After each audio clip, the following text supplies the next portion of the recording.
This is GS Programming 1, Module 1 lecture, where we introduce the Python programming language. I'm your instructor, Robert Hewlett, and you can contact me via the email address below. The general learning outcome is to master, know, and understand all content concepts discussed in lab lecture and the assigned readings. More specific learning outcomes, although not an absolute list, would be to explain how computers work in terms of hardware and software, list some of the reasons we create programs, explain the art and science of programming, distinguish between different programming languages, describe the elements of the Python language, explain how the Python language works, and describe the programming problem-solving process. So we're going to start with computers and how they work. Computers are a computer system that are made up of hardware and software. Hardware, at its core, is the central processing unit, the CPU, and that's what runs your programs, or runs all programs, including the OS, all software. There's also something called a graphics processing unit, and it depends what kind of device you have. So GPU may not be there, but typically today it is. And it's very important for mobile applications. It's what makes a phone or a tablet very responsive to your touch and your swipes and your gestures. It really helps in any kind of 3D environment. And this is becoming more important in GIS and CAD. If you're spinning around large LiDAR point clouds or working in more complicated 3D terrain and looking at 3D aspects, the GPU can really help the computer system render that data so that you have like a smooth transition as you rotate or fly through a particular 3D environment. There's something called main memory, and while your program is running, it gets loaded into main memory, and also the data that it's working with, if it can, gets loaded into memory as well. But this is a volatile area. Things aren't meant to be kept here forever. It's just while something is running, so it can run fast. And if the power goes out, then typically whatever was in main memory disappears. And it's meant to. It's not meant to persist. Secondary storage, however, whether that's an internal hard drive, whether that's SSD or a rotational drive like an IDE drive, or maybe it's a USB stick or some type of USB device external to your laptop or desktop. This is where things are stored. And this is where things are meant to persist. So where you install software, where you create or read and write data. This is if you turn the machine off and turn it back on, you still want things to exist. The photos you've taken, this is typically stored in secondary storage, and it's meant to persist or hang around and be there when you turn the power back on.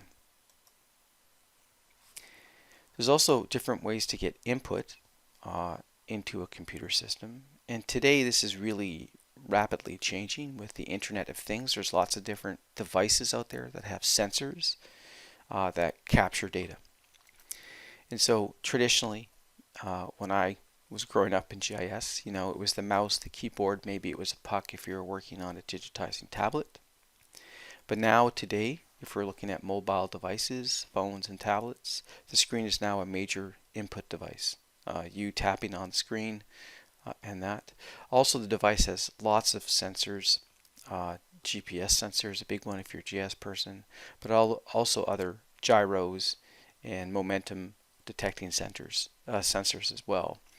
And these are all actively capturing data for you.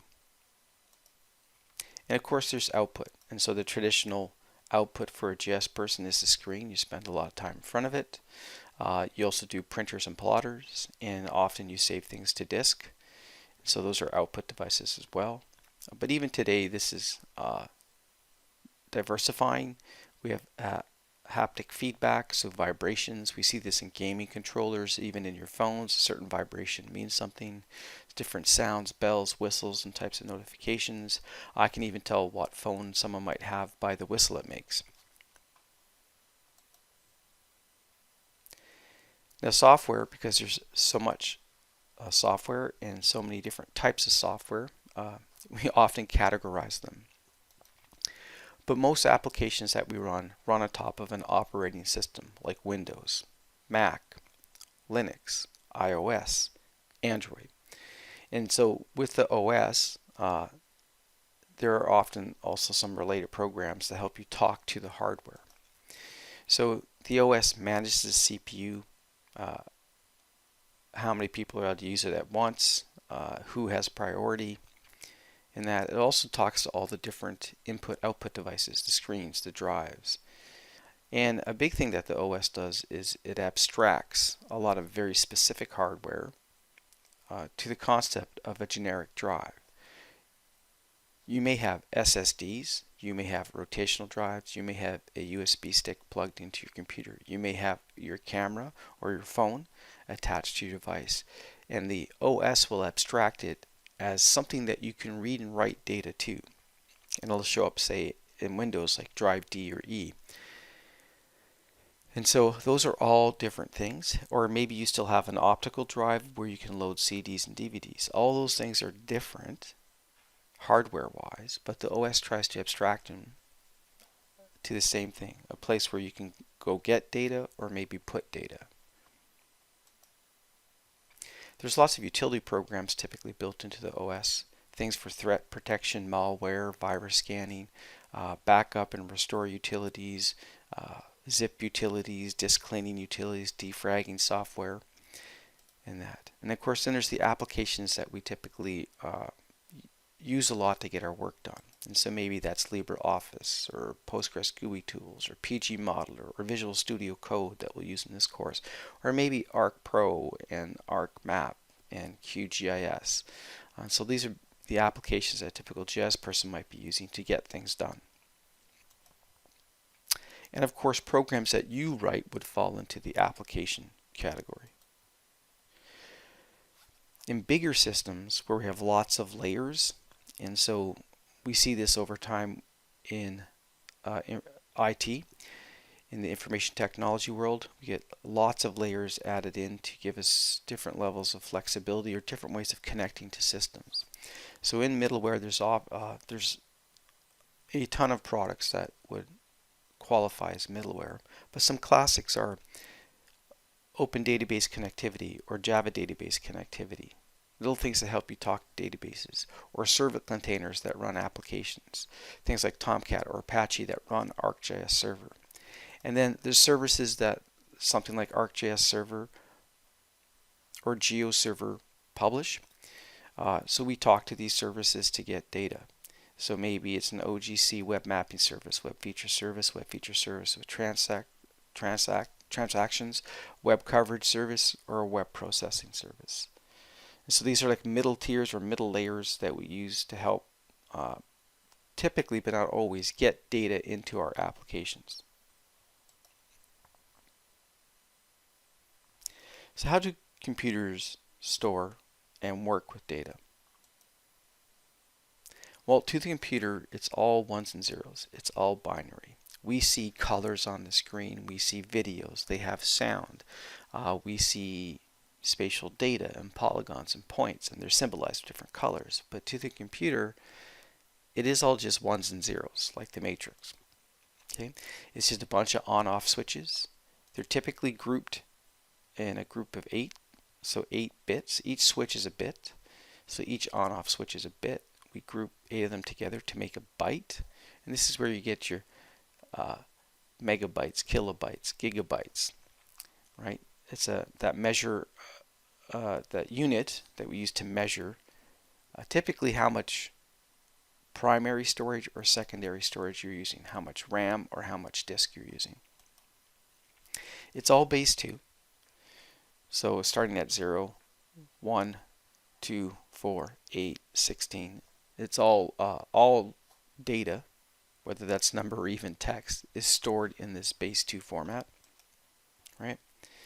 So a number that we're used to seeing, minus 123 decimal 56, is actually approximated, right?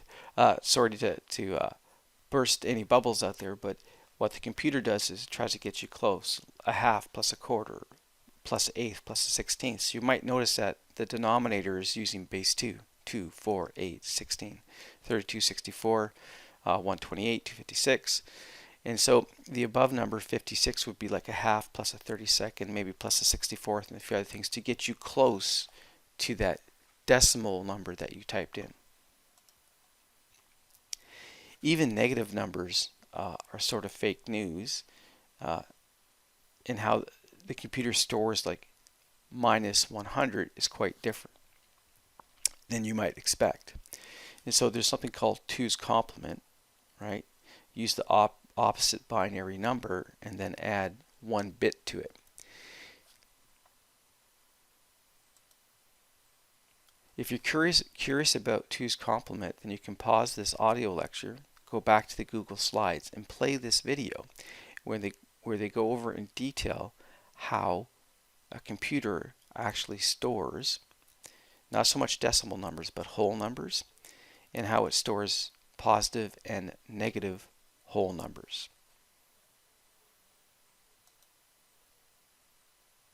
We're going to switch gears here a little bit and ask the question, why create programs to begin with?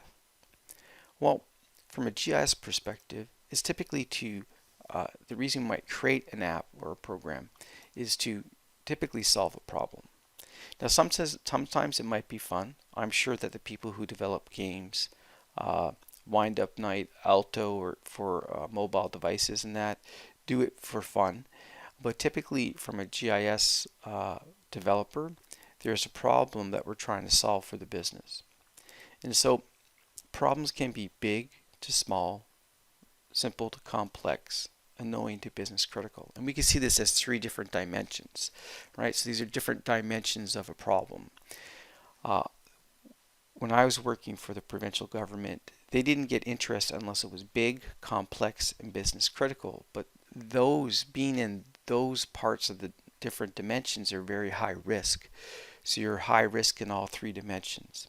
It's okay to take on small, simple, and annoying problems. And today that's become, I guess, culturally okay. It's called low-hanging fruit. Is there some easy stuff that we can solve, today that would make things better for our end users? So there's no shame in doing something that's small, simple, and annoying. Everything doesn't have to be big, complex, and business critical, because it really ramps up the risk of actually being successful. And you want to manage risk when you're taking on certain types of problems. One thing I like to pull out of this is increased consistency. That is a problem, right? How big it is, how complex, and how business critical it is will depend. But one thing I write in the past, why I've written programs, is to make something consistent, right? So that it's done the same way each time. And also to check and monitor ourselves that the humans, us, are following the documented procedures, so we can do quality assurance, quality control on the data to make sure that we're staying in sync. And so where I see myself using programs a lot, again, is to increase that consistency. And if I can get consistent at something or make a workflow consistent, then I can speed it up. It would be almost partially insane to think that you could speed up a process if that process was not yet consistent. You're just speeding up random things, you could be creating more chaos. So if you can increase consistency and then get faster, then you can gain time on a project. Okay? The thing is that there is no time machine. If you run short on money, there are money trees, and if you have a good manager, they can usually find you a little bit more money. But you're not going to make a day longer, right? It's not all of a sudden going to become 28 hours in a day. You're not going to get 10 days for the week. There's only so many days in a month.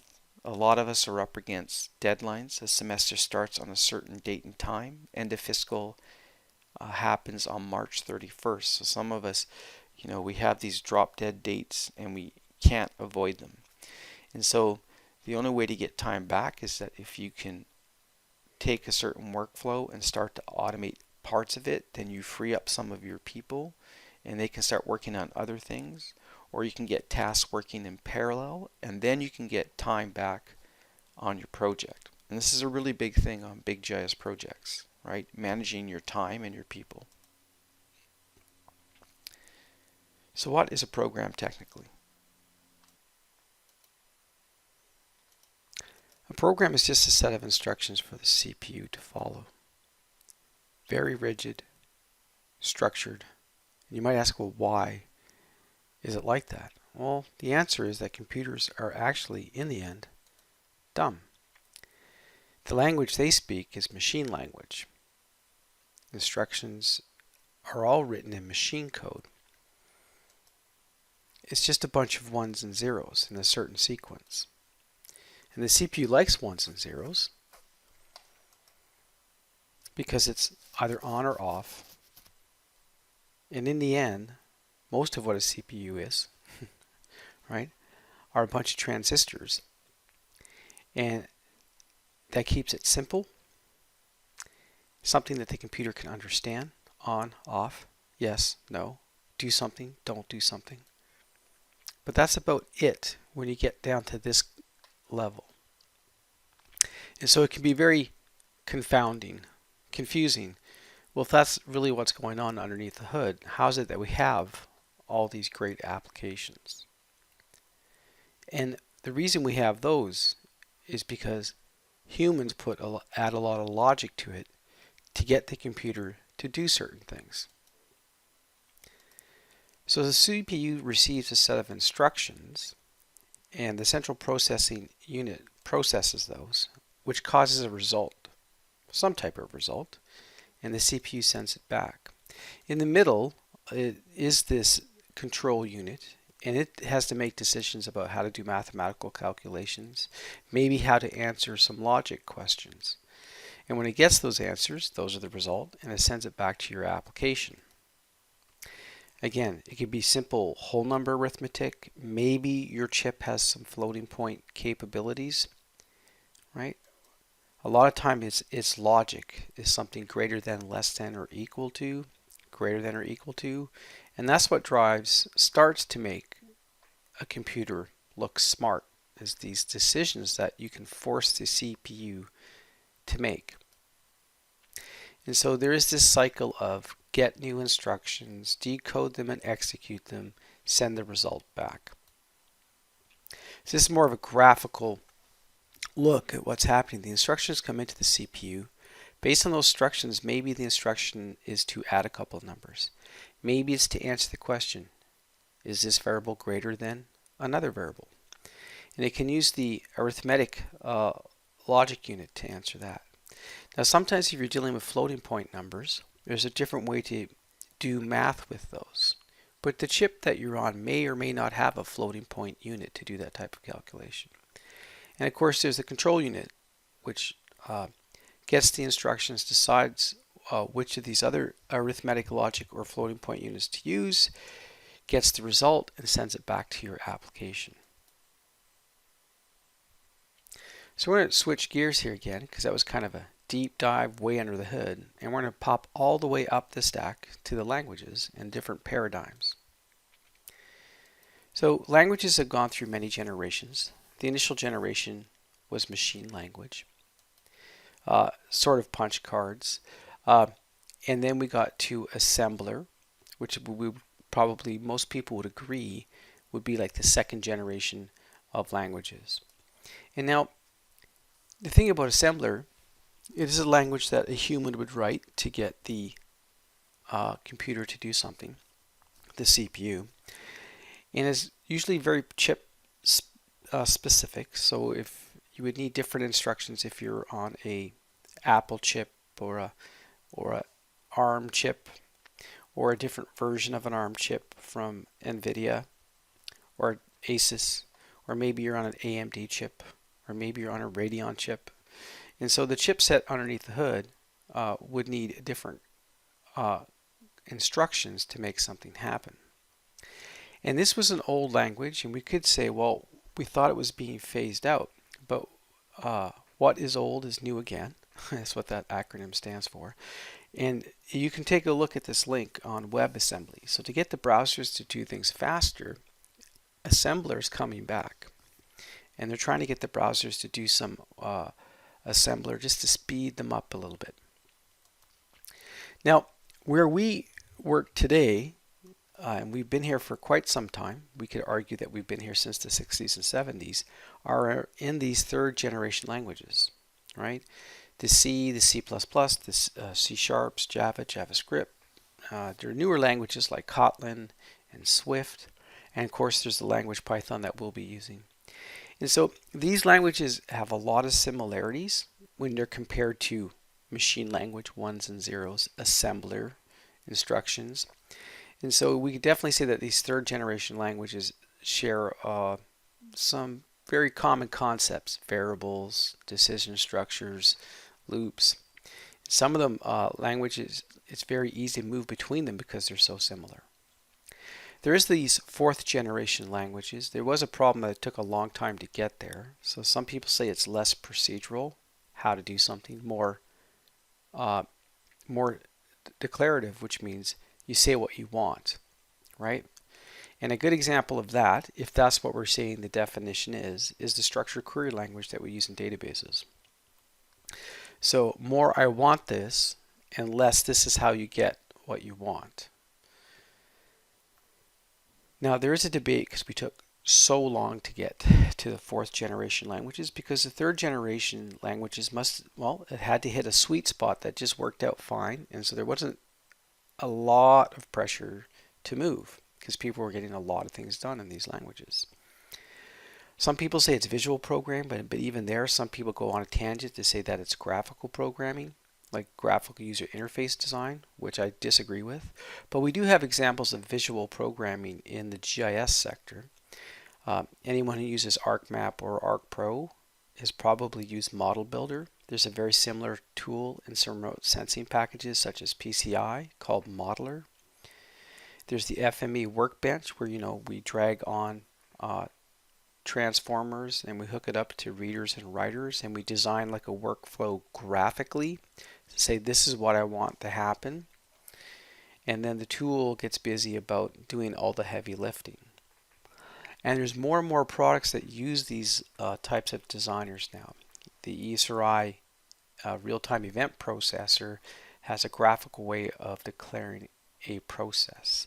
And even web processing services, if I took GeoServer as an example, it has a facility where you can design a geoprocessing service graphically about what data sets you want to come in and what processes you want to happen to them, and then it will run as a service, and people can send data to it and have the same process applied to their data. So again, here's a list of some of the popular languages with a little bit more of a description on what each one was sort of its niche area or some of its best features. I want to talk about paradigms now. So we've seen these different generation languages, but even within there we have different paradigms. There's this word we heard before, procedural. So there is this procedural paradigm, and so your code behaves in a very specific way. There's a definite start and a definite end, and it's the code's job to get to the start, right, from the start to the end as fast as possible. And when it gets to the end, it quits. So the idea is that your program is going to fire up, it's going to do its thing, and then it's going to shut down, right? So that's a very different mode of operation where you have a start and an end, and it's your job to get there to the end as fast as possible. There's an object paradigm which really deals with complex data types and sometimes binding those complex data types with behavior. We can take something like a piece of geometry, let's say a polygon, and bind with it its projection information. What sphere it is, XY shifts, meridians, also the polygon itself with its multiple rings, and each of those rings having multiple ordinate values to represent X, Y, and Z. And so we treat that as one thing. We don't break it up into its to eventually the numeric values for each x, y, and z value and store those separately. We store it as one big chunk. But we can also embed behavior in those objects. Like maybe we give the polygon the ability to calculate its centroid or determine its area or project itself from one coordinate system to another. It really depends how we want to handle that, right? But objects mimic the real world. I mean, when you go for a bike ride, you just grab your bike. You don't reassemble the bike every morning, and when you come back from your ride, disassemble the bike and put it away. So it's natural that we move things around in sort of larger chunks. When you go to buy some eggs at Costco, you don't walk up to the till with 24 or 18 individual eggs. They're stuffed inside a carton. You put one carton down, even though that carton has many things inside it. So these types of objects exist in our environment, and we interact with them all the time. And so the languages grew up to, have variables inside the program that look like the ones on the outside world. Now the event paradigm is very different to the procedural. This is where you can have a really good compare and contrast about what the difference is and what that means. Now the event paradigm sort of came into existence, we'll say nearer at the same time that GUIs came into existence. And so it's some of our best examples, but it is true that you don't need a GUI to have events happening. Okay, but the idea is that if you started up ArcMap or QGIS and then you went for lunch and then you talked to your friends and then you came back, I mean that program would still be up and running on the screen. See, it's not racing to the end. And that might be a subtle thing, but those programs are designed to be up and waiting for user interaction forever, right? So if you left your computer on and came back the next morning, those programs would still be open, waiting for you, typically in the GUI world, to click on them somewhere. So one thing is that they're up and running forever, but in being up and running forever, they can't consume a lot of resources. They kind of got to get fired up, sit in the background, and wait for someone to click on them. And the person who notifies that someone clicked on them is typically the OS. The OS will say, okay, a mouse clicked at this location on the screen. Do I have any applications there running? I'll tell that application, hey, someone just clicked on you at this location. And then the application will look at that location and say, well, do I have anything there? Maybe it doesn't have anything there, right? Or maybe there's a button there. And so that would raise the on-clicked event for the button. Or maybe it was a drop-down list. So that would cause the control to come into focus and maybe roll the list down so the user can see more options. So there's all different types of events that you can write for these controls. And that's sort of how it works. At what location did something happen? And what was the something that happened? Left click, right click, double click, click and drag and drop, right? Swipe, that sort of thing, or some type of gesture. And that may or may not cause your program to raise an event. And depending, events aren't sort of mandatory compliance. An event gets raised and then someone can choose to handle it. Okay. The problem that I see from my perspective is that the object and the event paradigms happen pretty well close together. And so some people sort of mix. They'll say, they'll try to compare procedural and object. And I'm really like, well, procedural is really about a flow thing, right? Start, get to the end. Events is a flow thing, get up and wait and be running forever waiting. So those are different sort of modes of operation. We can have objects in procedural code in that there's no real issue there. The real difference in design is when you compare procedural running code to event-based code, where one is always up and running waiting and the other one's trying to get out as quick as possible. Now in a third generation or fourth generation language, the paradigms can be blurred and sometimes even fuse. And so it's not uncommon in a language like Python or C Sharp or Java that we have parts that use objects that are events that once an event is raised and there's the handler is handling that event, that the handler runs in a very procedural fashion. So we can have a mixture of all these types of behaviors, objects, events, and procedures all happening within one application in a modern language today.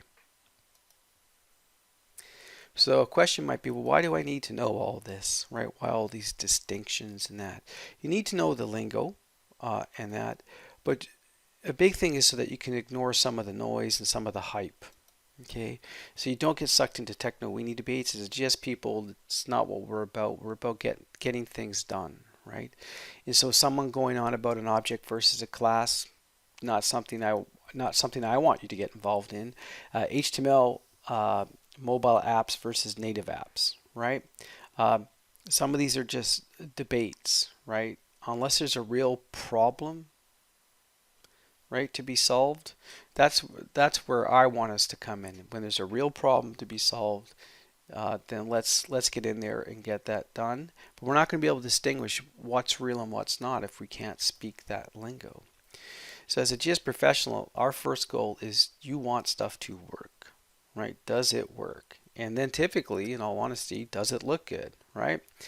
And then we can worry about whether it's fast or not. A lot of our processes take a long time anyway, no matter how fast we try to make them. So we're kind of used to the hurry up and wait when we're processing a lot of data. So that's why does it work is really important, because we need the proper numbers to make a decision. Everyone likes a good looking app. It's just fun to use. The fast part, we may not need to change the code to make something fast. Maybe we change the disk system that you're running on. Maybe a little bit more RAM will help you run faster, right? Maybe a different CPU would help you run faster. Maybe it's a hardware fix and not, right? Or maybe it's your network connection, bump you up from, 10 megabit to 100 megabit to gigabit, and maybe that would really improve performance. So there's lots of things outside the code, right, that we can do to make things fast.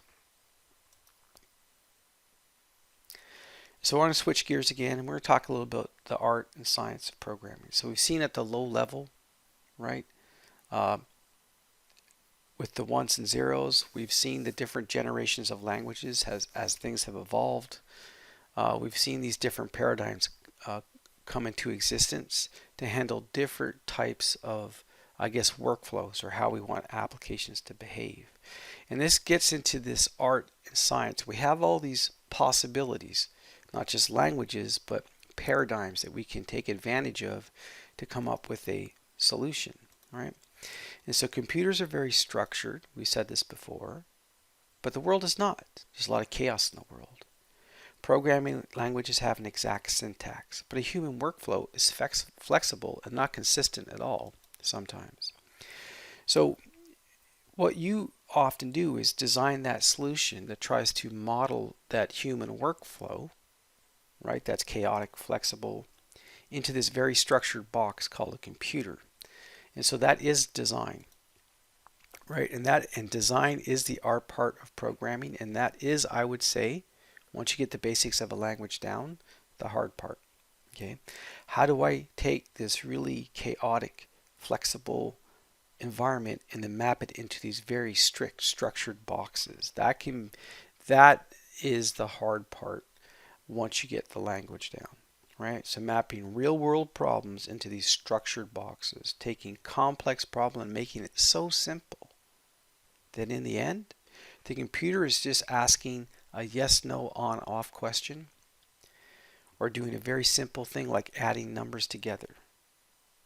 That's about all the computer can do. All the other part is art that we add to to creating and designing a solution that should get the computer to trip onto the answer, or somehow magically actually get the data processed, right? Even though the real world is very different than the computer world. And so that's the real challenge. So program design for your textbook, the author says, well, first you have to design a solution, right? I'll step back, and before you design a solution, you have to sit down and understand what the problem is, and then you can start designing a solution. But you come up with a design in your head, which initiates you writing code to implement that design. You have to fix your syntax error, any syntax errors. And this is where Visual Studio Code or an integrated development environment can catch a lot of errors for you and help you get your code kind of clean before you start to run it. And then you'll run your code against some data, test it. And then based on the result, right, you might have to fix some logic errors. Okay, my calculation's off. Okay, in this one case, it's not actually making the right decision. And then you will have to go back and adjust your design, write some more code, fix the syntax errors, right? Do some more testing, and then fix any remaining logic errors. And you do this over and over again until you get a solution that you feel confident about, that you don't mind releasing to other users to use. So we're going to jump into the world according to Rob programming problem solving process. So how do you start? So how do you sit down, talk to a user about a problem, spec it out, and just so that you can get started. Because if you do this iteration, then you will find that your original design will change. So the one thing we have to, I guess, come to terms with, that when we design a solution, we're very limited. There are about what I call 3 core tools in programming.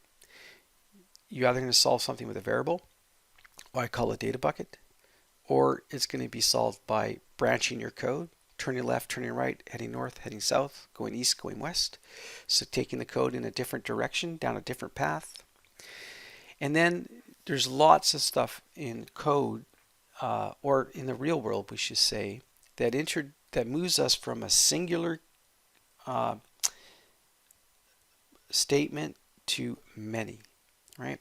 So if we need to go for every file in a directory, or for every zip file in a directory, or for every line in a shapefile, or for every vertice in the polygon, we need to do something.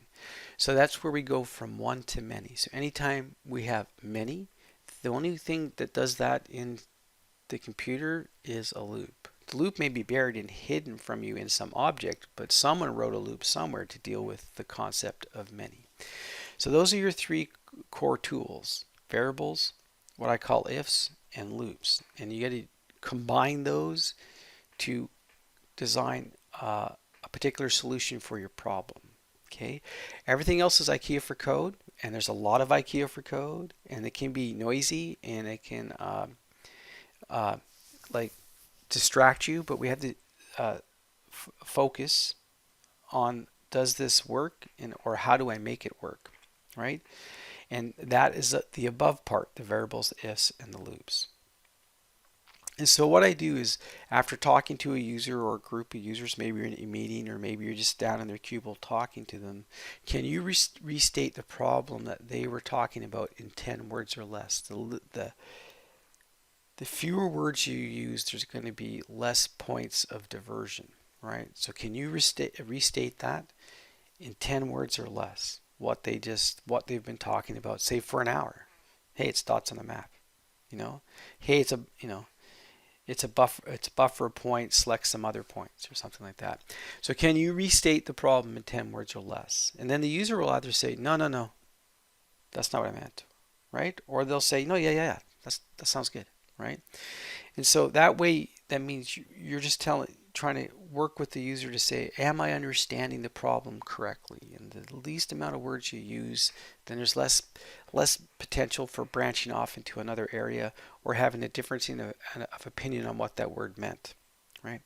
Now this is where once we've identified the problem and the user agrees with us, then we can sit down and say, okay, now to solve that problem, what kind of data would I need? And this is a very GIS kind of way of looking at it, right? So I have this problem. What data sets would help me solve that problem? What kind of data would I need? And then you can start looking at, okay, where is that data? Is it in the database? Is it on the disk system? And that will actually affect your design, right? And then you have to ask, well, what does the user want in the end? Do they want one number? they want graphs? Do they want charts, tables? Do they want a map? Because that will also affect your design, your output. Like what the data I start with, point A, where I'm going, point B, right, sets the trajectory of my design in that. And these two steps of identifying any inputs and outputs are very GIS. Every GIS project is like this. What data sets do I need for the analysis, and how am I going to visualize the results for the end user? Now, one thing is that in program, we have to be very aware that did we ever give the user a choice or an option, right? I gave you a choice, or I gave you a list of options to pick from. Anytime you do that, or a special case, then the only way to solve that in programming is with an if. That decision structure, right? Because if they chose A, then we go down this path. If they chose B, we go down another path. If you chose C, we have yet a third path to go down. And then any repetition, because the only way you solve repetition in programming is with loops. So the inputs and outputs map into variables. Choices, options, and special cases map into if statements or some type of decision structure. And anything where you see there might be some many, and that's just going from singular to plural, and you want to identify that as repetition, and you're going to need a loop to follow that or to answer that type of question. And then we have to make things more manageable. So we got to take that problem and break that into manageable chunks. Chunkify the problem, right? So, and within a chunk, we'll map that into variables, decisions, and loops, and we'll solve it, right? Start with small chunks of code, always test as we go, right? One line at a time. And then as we solve more and more chunks, we can sew them together into a bigger solution, right? Also add comments as you go. What I found is in a classical GIS shop, when you're working on code like this, there's lots of times where you have to go put out a fire and so then you're pulled away from what you're working on, and so that you can re-engage into your code base and into the problem that you're working on. The comments kind of help you get back into the flow. Okay, where was I? What was I thinking on how to answer this? Because you will be interrupted. Very rarely as a GIS professional do you get, like 3 weeks without any interruptions, so you can sit down and just bang out code all day long, right? Always have someone else test your program. What from testing your program, what kind of input to avoid so it won't crash, or look, if I just type it in this way, then I can quickly test my logic in that. So always get someone else to test it. One, because you're probably babying your program a little bit in that, and also, although it may be very intuitive to you how to use your program because you're working with the problem and you've been intimately writing the code, it's not always obvious to other people. And don't let pride get in the way. Large gaming companies like EA Sports actually hire people just to play their games and break them so that they can get the bugs out before they actually send the product or release the product to the public. Right? So chunks are very important. Chunks are small. They turn a big problem into a small problem so we don't get overwhelmed, right? Chunks are more manageable, right? Otherwise, you're going to freak yourself out. And as GS professionals, we don't want to freak ourselves out too much, at least not on a regular basis. But if we can take a larger problem where you just kind of like shake your head and say, I don't know how we're going to get that done, break it into pieces and just focus on that smaller chunk and say, can we get this one part working today or by the end of the week? And then over time, you will actually get your solution, right? So I call that steady, effective progress. Like every day or every week, I can show you something new that we get another piece of the bigger problem solved. Right? So you try, test, repeat. Now, one question might be, well, that's all great. I get why we'd program and all that. But why? Why on earth would we pick Python? Right? And so the quick answer is going to be why not? You have to start somewhere. Right? You have to start with one language, and once you get good at one language, then there is the opportunity that picking up a second or a third language is a lot faster, because you've seen variables, you've seen ifs, you've seen loops, you understand that computers aren't that smart, you understand already how to map a real-world problem into these logically structured boxes of a computer. And all it really changes sometimes is the syntax, right? One benefit of using Python is that ArcGIS uses Python, both ArcMap and ArcPro. So you can start using it right away in those tools, okay? Either via ArcPy or the ArcGIS API for Python if you need to automate something in ArcGIS Online, right? So question me, what about JavaScript and Arcade? I've heard a lot about those. Well, it's great that you have, and I'm right there with you.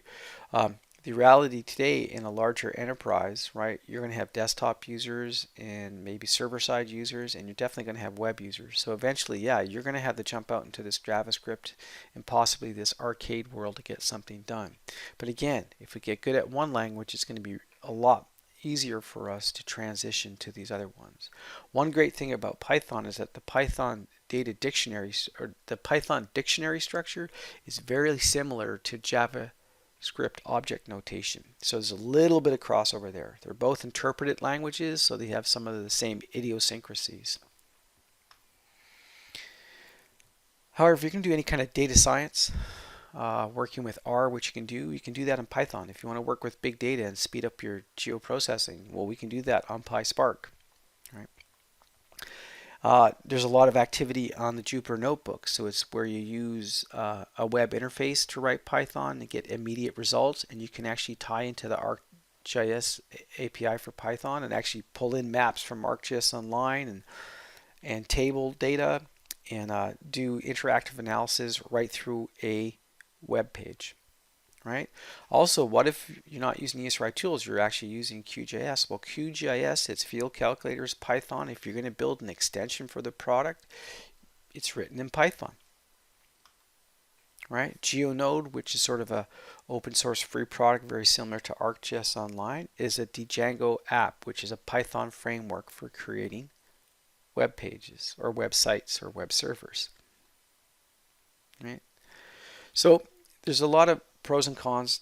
Well, a lot of pros to using Python, right? The con might be that, well, it's not the language that runs in a browser, and that's true.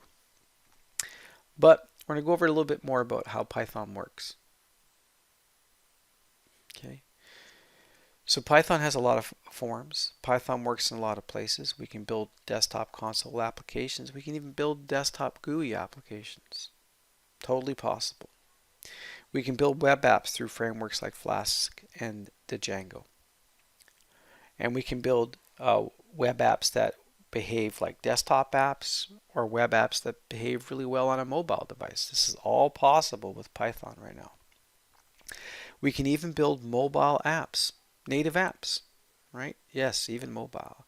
So you can check out Kivy and take a look at it. Kivy is a graphical user interface library for Python, and the whole idea is to get your app running on all platforms, much like Qt does.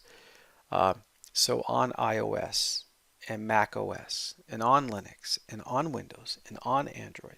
So a lot of activity over there. It looks very promising, right? And even Raspberry Pi, an embedded system as well. So if we want to take advantage of Python and start developing apps in all these different areas, then we have to basically sit down and learn the language. But all languages have sort of some core concepts, and then we'll start going over these now. So all languages have keywords, words that have special meaning, and so try not to use these words for your variable names. There's every language has operators so that we can do math, that we can compare values and get a logical result back, true or false. So every language has these operations and operands. There's always individual characters that are used for punctuation, for doing arrays or signifying the beginning of a block and that. So those are in every language. Of course, there are variable names, and there's rules around those. And so Python has those rules as well. And of course, there's syntax. How do we combine keywords, operators, punctuations, and variable names to actually create a programming statement that does something? So Python does have some keywords. They actually have a module called keywords that you can import and you can print them out, which was what I've done here. right? So we don't want to use any of these words for variable names because they mean something very important in the language.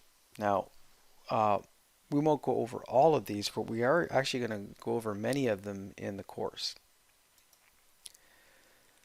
So there's arithmetic operators, right? This is how we add two numbers together or say something is a positive number. This is how we subtract or say something is a negative number like -10. This is how we multiply with the asterisk. This is how we divide with the forward slash. When we divide this way, we get a floating point number back, either a float or a double, but it'll have decimal places. This is the modulus operator or the remainder operator. And so what it is it deals with whole number kind of division. But what you're after is, well, what's left over? So if I said 8 modulus, the percent sign here, 3. Well, 3 goes in there twice, which would be 6. And then there's 2 left over, so the answer is 2. There's 2 left over. Or if I went 5 modulus 4, well, 4 goes in there once with 1, and there's 1 remaining. Okay, so sometimes modulus is a word we don't see too often. So think of it as the remainder operator. What's left over when you divide two whole numbers? There's an exponent operator. Not every language has one. Visual Basic does. It uses the caret, which is the symbol above the 6 on your keyboard. So a double asterisk is how we raise something to the power, right? So if we want to square something, asterisk asterisk 2. Floor division is integer math. It means we can divide two numbers, but what the answer that comes back is a whole number, and it makes it a whole number by chopping off the decimals. It doesn't round up or round down, it just lops off the decimal places. So if we had a number such, a simple one would be like 5 divided by 2 is 2.5, but we lop off the 5 and the answer is 2. Okay, floor means you take it down, so you could even like be 7.99999. The answer is going to be 7. We just saw off the decimal places. Now, a lot of stuff that makes a program look smart is its ability to change direction, go down a different path based on a result that comes back from the CPU.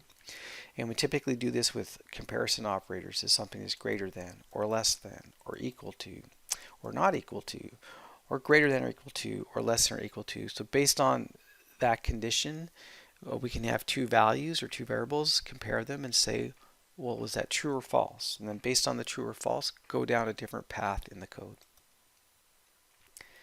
There's logical operators because sometimes you need more than one thing to be true. I need this to be true and that to be true and that to be true. If all three things are true, then I can do something, go down a certain path. Or maybe you're more flexible. Look, as long as one of them is true, I'll go down path B. Right? And sometimes it's easier to say, you know that thing? And someone's like, yeah, that thing. Yeah, not that. Right? And based on that, we just reverse the logic because it might be just easier to think of it that way or determine a value and just reverse what comes back. Now, there's bitwise operators, but if you're familiar with C and C++, sometimes you're down there doing some bit shifting. But what it means is you're going down into a data type, past the byte, all the way down to a particular bit and comparing it and say, hey, is there a 1 and 0 in there?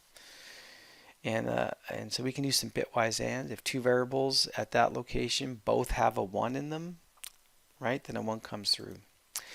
A bitwise or, that would be, well, we'll say if the left one is 0 and the right one is 1, then it's 1. Or if it's the reverse, it's still 1. As long as one of them is 1, then it's 1, right? This is how we reverse whatever's there. And a bitwise XOR means they have to be opposite. One has to be 0 and one has to be 1, right? That sort of thing. It's strange, but we are down at this bit level, just so you know. So we're not even comparing two integers or two doubles. We're way down low level comparing bits. And when you compare bits, you're comparing ones and zeros to each other. Not a standard thing you do in a lot of languages, but definitely in the C, C++ world, and is part of Python as well, right? Now, if you need to take some bits and shift them left or right, right? Take those zeros and bump them 2 spots to the right. You can do that as well, or bump them 2 spots to the left, uh, and that. And so these are very, I mean, you're deep into the code and you're messing around with the data types, but there are some operations that are very effective using bitwise operators. And because Python is this layer that sits above C and C++, and because this is done a lot in C++, people want to be able to do it in Python as well. There's these membership operators. When we first start out, a lot of our variables are going to be singular, but we're going to quickly get to a point where we can deal with many. And when you have many, it's like a list. And so membership would be like, hey, is the value I have on the left in the list on the right? And it comes back true or false, right? Or is it not in the list, right? Because based on that, if the value is not in the list, I need to go do something different. Or if my value is in the list, hey, I found the value that I've been told to search for. So there are several individual characters that are used for punctuation, right? All languages do this. So in Python, we can use a semicolon and a forward slash. Uh, depends where we are. But if we want to stack multiple statements on one line, we can separate them with a semicolon. Now, if we want to have one statement that spans multiple lines, then we can glue those lines back together with the forward slash, the line continuation character. There is a colon. It's usually either used in slicing up arrays, which we haven't talked about yet, or marking the beginning of a block, which we will talk about in about 2 weeks or 2 modules. There's the brace, right? Usually marks the beginning of a Python dictionary or the beginning of an object. And that, very similar to how it's used in JSON. There's the bracket, right? Some people call it square brackets, which is often used for lists. There are parentheses, which are used to enclose arguments for methods. They're also used for tuples as well. Tuples we haven't talked about. It's a many thing. Where we're going to see this right away is using them to enclose arguments for different functions like print and input. We'll be using that right away in the lab this week. There's a comma, which also separates items in a list or in a dictionary. Now, identifiers are names that you give your variables, right? Something that you created, or maybe another developer created a library for you to use, so it's something that another human has created, right? So these are variables. Maybe it's the name they gave a class, right? Or the name they gave a method, right? But usually a human has, these aren't reserved words, but it's something that another human has created for you to use, or you create it for yourself, right?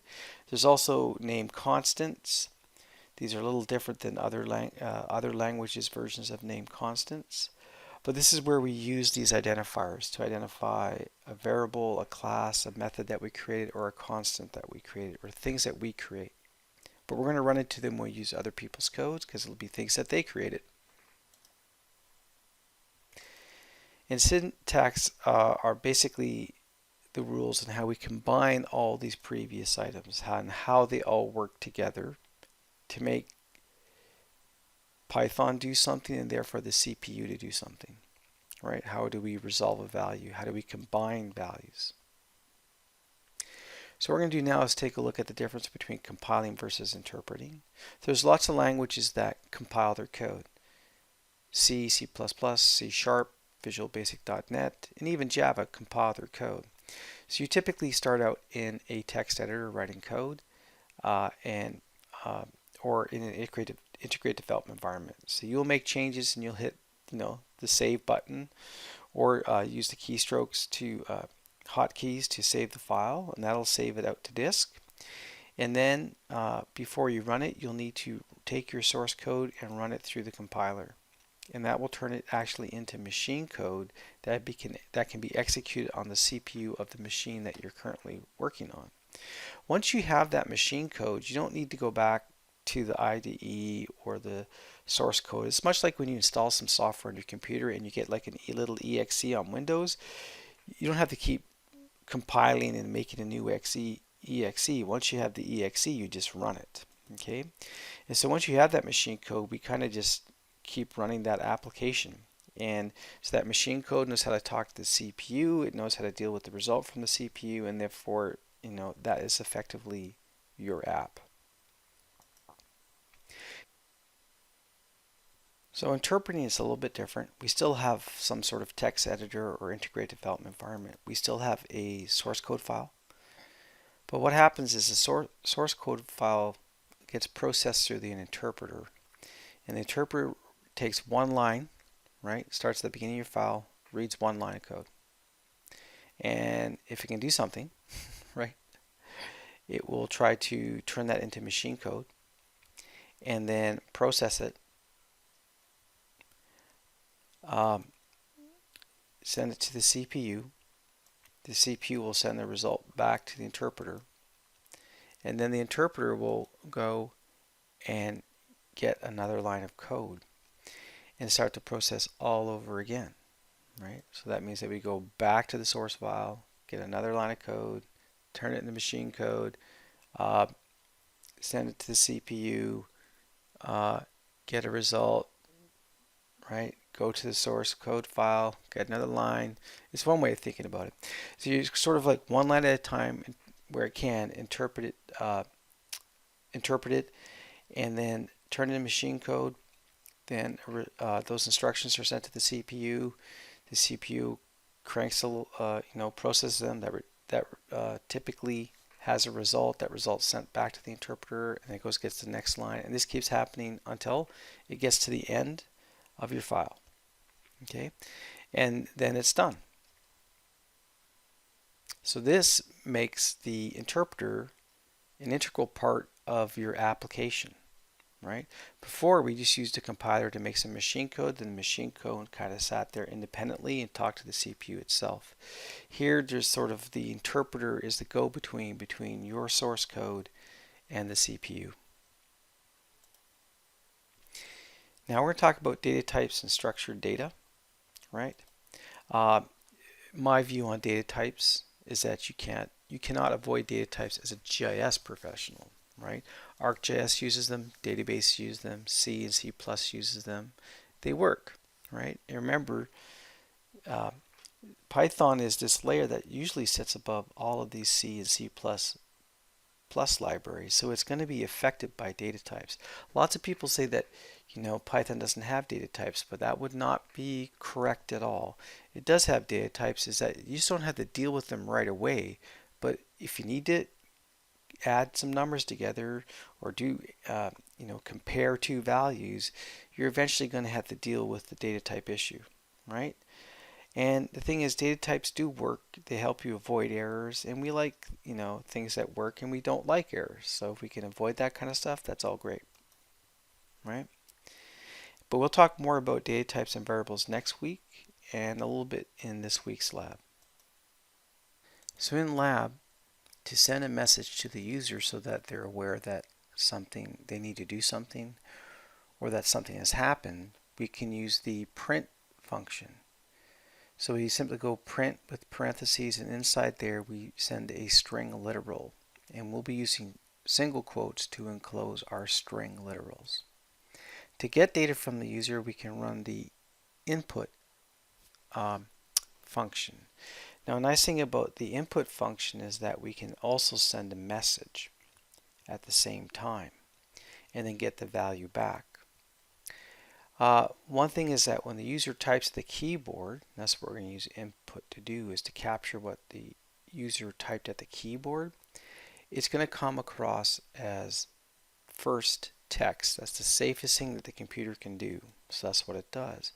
But if we need it to be a number that we do a calculation with, then we can use the float function to convert the text to a proper computer number. And if you're dealing with whole numbers, there is a int function that will convert text to a proper integer. And sometimes other methods and operands or operators get confused, and so they need you to switch those numbers back to strings. And so there's an str function that will do that as well. So what you're going to find out is, even in our very first lab, that yes, Python does have some built-in types, and yes, you can quickly get into situations where the computer gets confused, and so we need to intervene and add some clarity. Now we can combine these methods so that we can, one, send a message to the user, get the value back, and as it comes back as text, immediately convert it, in this case, to a decimal number. So if you need to re-examine a topic or need clarification on a term or concept, or just have a question, you can get an answer by posting a note on one of the discussion boards for this course. This concludes this lecture.